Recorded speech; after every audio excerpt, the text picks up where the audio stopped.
Mabuhay! This is your English Tagalog learning on air. Mabuhay! This is your English Tagalog school brought to you by ECI, Creative Communication Trainings Incorporated, Philippines.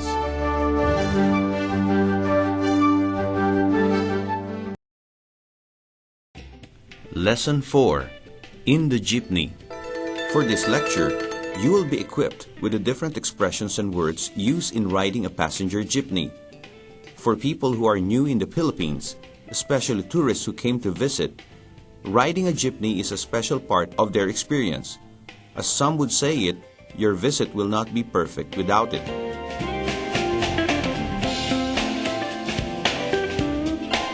Part 1. Keywords and expressions. Some words and expressions used in riding a jeepney will be read. You will hear them 2 times. First, in the English language. Second, in its Tagalog translation. As you listen to the words and expressions, you will be given time to repeat it. Take note of the intonation and stress. Here an example. How much will I pay for Quezon City? How much will I pay for Quezon City? Magkano ang pamasahe papuntang Quezon City? Magkano ang pamasahe papuntang Quezon City? Now, it's your turn. Listen and repeat. How much will I pay for Quezon City? Magkano ba ang pamasahe papuntang Quezon City? 14 pesos, ma'am. 14 na piso po. Why 14 pesos? I learned to pay 7 pesos instead. Bakit 14 na piso? Di ba 7 piso lang? You are right, ma'am. But that's only our minimum fare. Tama po kayo. Subalit yan ang pinakamababang pamasahe.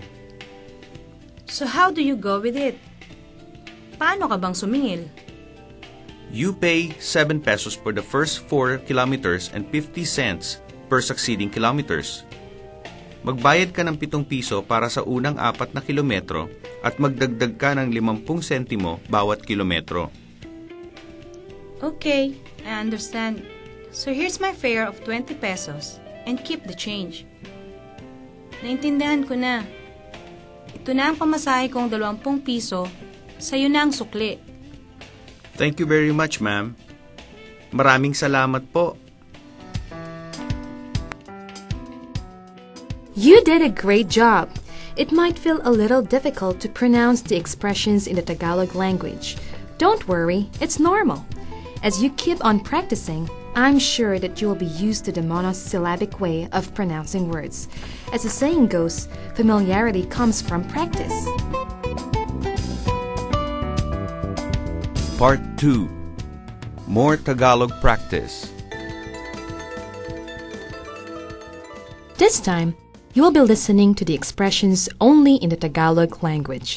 Once again, as the words are read, you will be given time to repeat it. Take note of the intonation and stress. Here an example. Magkano ba ang pamasahe papuntang Quezon City? Magkano ba ang pamasahe papuntang Quezon City? Now, it's your turn. Listen and repeat. Magkano ba ang pamasahe papuntang Quezon City? 14 na piso po. Bakit 14 na piso? Di ba 7 piso lang? Tama po kayo. Subalit yan ang pinakamababang pamasahe. Paano ka bang sumingil? Magbayad ka ng 7 piso para sa unang 4 na kilometro at magdagdag ng 50 sentimo bawat kilometro. Naintindihan ko na. Ito na ang pamasahe kong 20 piso. Sa'yo na ang sukli. Maraming salamat po.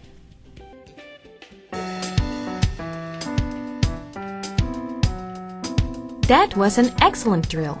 I hope that as you utter the expressions, you still remember their definitions. Part 3. Dialogue practice.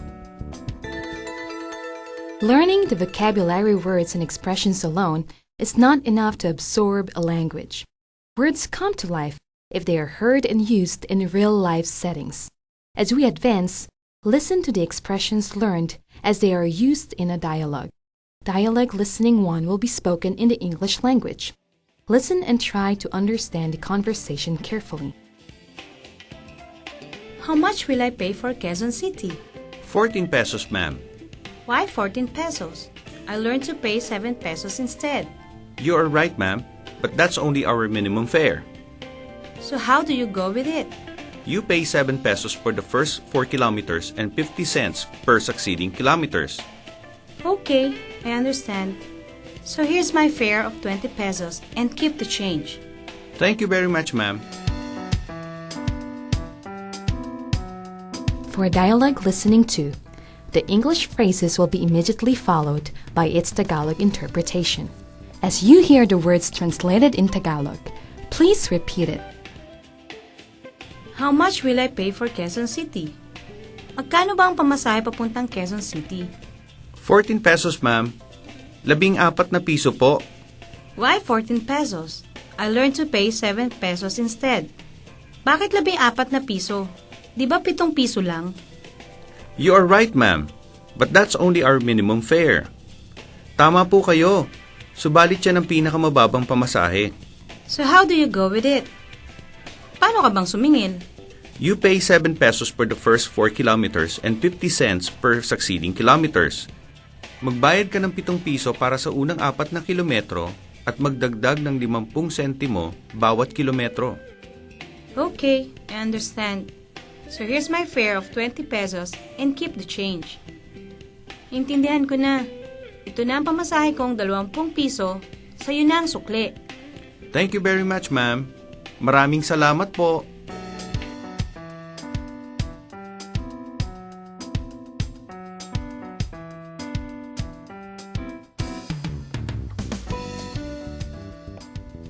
Part 4. Learning Assessment. Now, let's check how much you've learned. The objective of this practice is for you to be able to supplement the correct response for the statements you will hear. You will act as the driver. You will be given time to respond using the expressions you have learned. Don't worry, you will immediately hear the correct response to check if your answer is correct. Listen to the example. How much will I pay for Quezon City? 14 na piso po. Now, it's your turn. How much will I pay for Quezon City? 14 na piso po. Why 14 pesos? I learned to pay 7 pesos instead. Tama po kayo. Subalit yan ang pinakamababang pamasahe. So how do you go with it?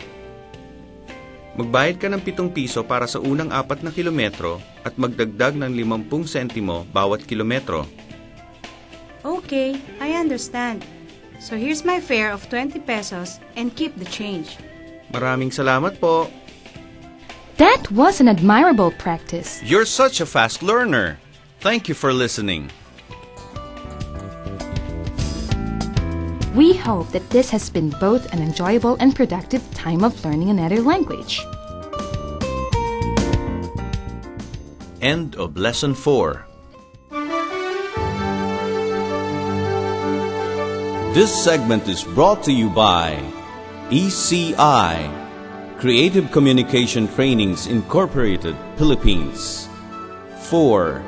KCN, Korean Christian Network.